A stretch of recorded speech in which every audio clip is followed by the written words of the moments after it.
그리고 가장 가능성이 높은 회사는 현대자동차일 것입니다.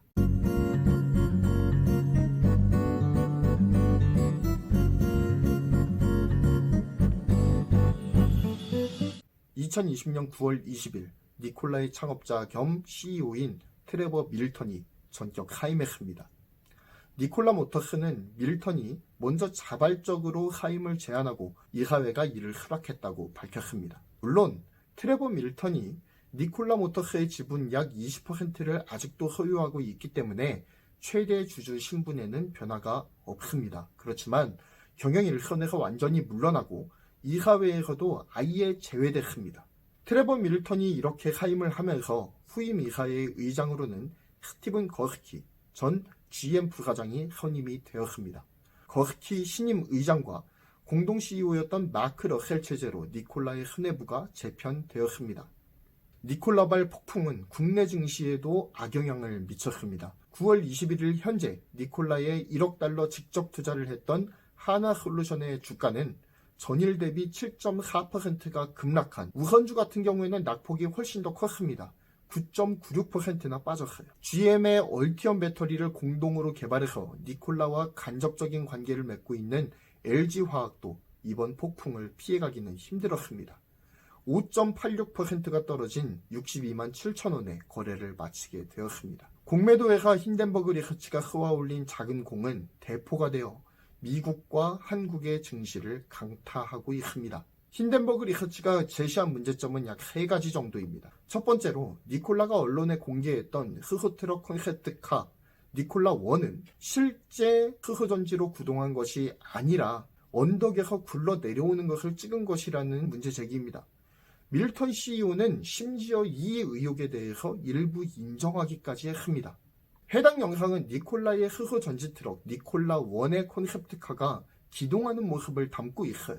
그리고 니콜라 측은 이 영상을 토대로 해서 니콜라 1의 프로토타입이 시험 주행 중이며 약 800에서 1600km 사이의 주행거리를 가질 것으로 보인다 라고 밝힌 바가 있습니다. 그래서 수소전기 트럭계의 팹리스로 불리는 니콜라가 단숨에 수소전지 트럭계의 스타덤으로 뛰어오르게 만들었던 신화와도 같은 영상이 완성이 된 겁니다. 그런데 그 대표적인 영상이 어떻게 찍었다고요? 수소전지로 간 게 아니라 언덕에서 굴러 내려오게 굴렸다라는 거예요, 한마디로. 이거는 정말 게다가 CEO가 이것을 인정까지 했다니 이거는 사기 논란을 피하기 힘들 것 같습니다. 다만 니콜라는 여기에서 그때 당시에는 수소전지 구동 기술이 없었지만 지금은 상당 부분 이를 보완해서 수소전지로 구동할 수 있는 모든 기술력을 갖춘 상태다라고 해명을 한 상태이죠.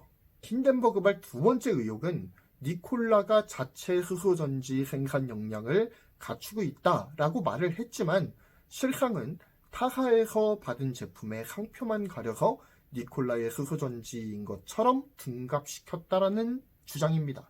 실제로는 니콜라가 수소전지를 만들 능력이 없고 그리고 수소충전 인프라 관련 기술력을 갖고 있지 않음에도 불구하고 마치 가지고 있는 것처럼 포장했다라는 의견이에요. 그런데 여기에 대해서 니콜라는 어떻게 설명하느냐면은 문제가 된 부품이 니콜라 것이라고 이야기한 적이 없다. 그리고 프로토타입 공개를 할 때는 타사의 제품을 사용했다가 점차 기술을 발전시켜서 실제 생산할 때에는 자사의 제품을 넣는 것은 자동차 제조업계의 오랜 관행이었다라고 설명을 하는 거죠. 힌덴버그발 세 번째 의혹이 또 있습니다. 니콜라 1의 발표 자리에서 니콜라 1의 전자장비를 시연하는 모습을 보여줬는데요. 그때 사용된 전원이 수소전지가 아니라 따로 콘센트를 통해서 공급받은 전원이었다라는 의혹이 불거진 것입니다. 그리고 사진 가운데에 전원선으로 보이는 것이 찍혔어요. 그러면서 논란이 훨씬 더 증폭이 되었죠. 이 외에도 힌덴버그 리서치는 53개의 니콜라에 대한 의혹을 제기했습니다. 그리고 니콜라 측에 답변을 요구했죠. 하지만 니콜라 측은 그중 약 10가지 정도를 답변했을 뿐입니다. 게다가 그 해명이라고 하는 것도 그때는 기술력이 부족해서 그렇게 했지만 보완을 해서 완전한 제품을 만들었다라고 하는 식의 직접적인 확인이 불분명한 굉장히 두루뭉술한 답변을 해줘서 시장의 불신이 더해진 것으로 보입니다.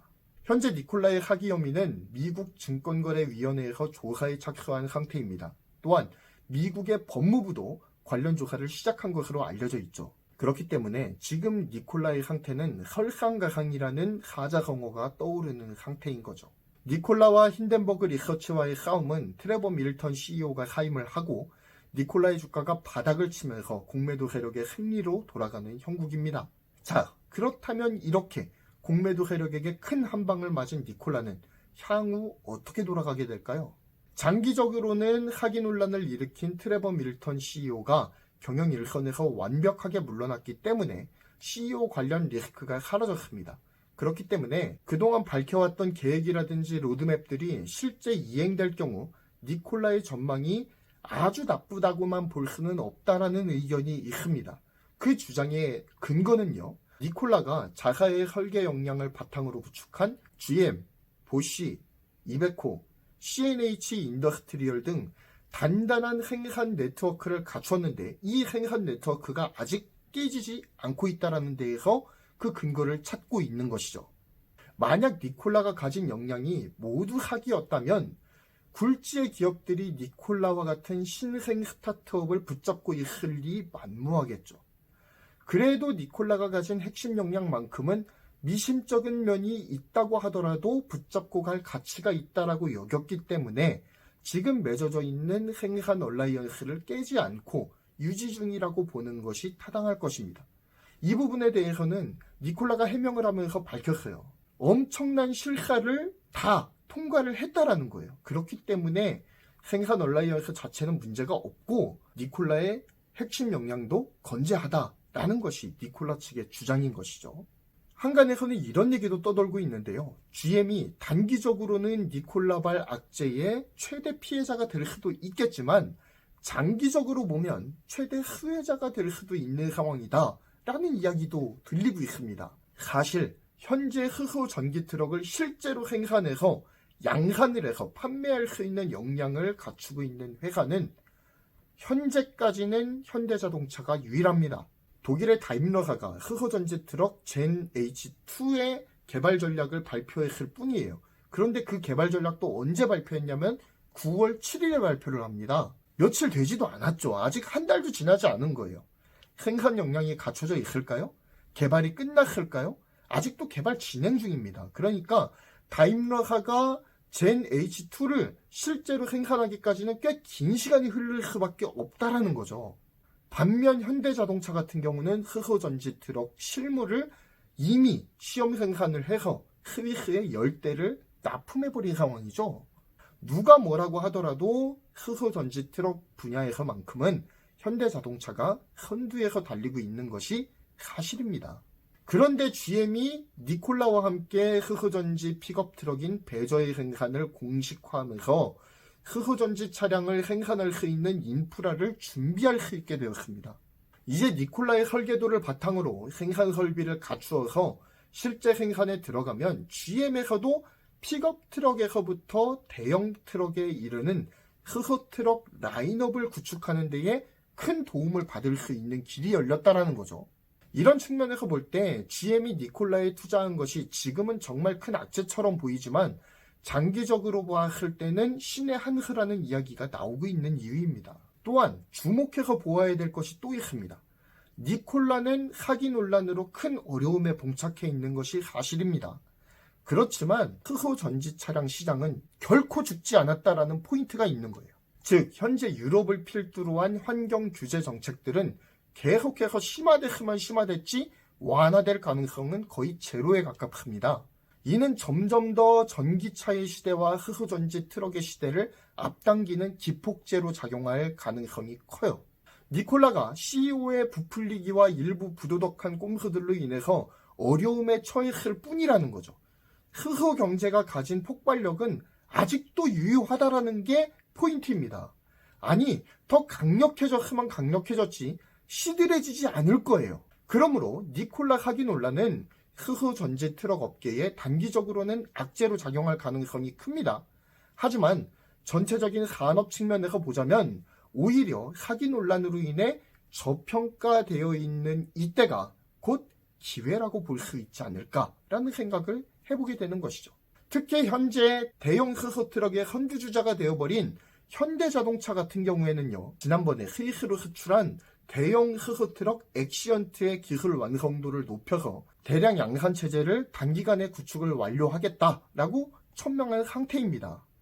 이미 양산 계획까지 구체화된 상황이에요. 잠시 살펴보면 흐흐트럭의 연간 생산 목표를 2021년도에는 1만 1000대로, 2022년도에는 4만 대, 2025년도까지는 13만 대의 생산 능력을 갖추겠다라고 밝혔습니다. 나아가서 2030년도가 되면 50만 대 수준까지 끌어올리겠다라고 하는 구체적인 로드맵을 밝혀놓은 상태입니다. 현대차가 이렇게 양산 시스템 로드맵을 밝힌 것은 그만큼 수소 경제가 가지는 파급력이 강력할 것으로 시사되기 때문입니다. 즉, 이번 니콜라 사기 논란 사건을 계기로 해서 수소전지 차량 업계는 더욱더 보수적으로 변할 가능성은 거의 100%라고 봅니다. 현대자동차처럼 실체가 있는 미래가 인정받게 될 거라는 의미예요. 그리고 또한 니콜라와 같이 허황된 꿈에 가까운 실체가 없는 기술들은 인정받지 못하게 될 가능성이 큽니다. 한번 데워본 사람은 절대 뜨거운 냄비에 손을 얹지 않죠. 또 얹으면 그게 바보지 사람입니까? 자, 정리하겠습니다. 니콜라 사기 논란은 트레버 밀턴 CEO가 사임하면서 새로운 국면으로 진행을 하고 있습니다. 하지만 아직 니콜라가 구축한 각종 대기업들 간의 협업관계는 아직까지도 깨지지 않고 그대로 존속하고 있습니다. 니콜라가 제시한 로드맵들을 이뤄가는 모습을 실제로 보여준다면, 이 어려움 가운데에서도 실제로 그 실현 가능성을 보여준다면 니콜라에게도 아직 신라 같은 기회는 남아있다라고 볼 수 있을 것입니다. 다만 이번 니콜라 사태를 통해서 수소전지 트럭 업계는 실체가 있는 미래를 추구할 가능성이 높습니다. 다른 말로 하면 보수적이게 될 것이다 라는 말이죠. 실제 손에 잡히는 로드맵을 확실하게 제시할 수 있는 회사가 시장의 인정을 받게 되고 시장의 리더로 서게 될 것입니다. 그리고 가장 가능성이 높은 회사는 현대자동차일 것입니다. 이상 경제를 말하다 방송을 마무리하겠습니다. 이 영상이 도움이 되셨다면 구독과 좋아요 그리고 알림 설정 꼭 좀 부탁드리겠습니다.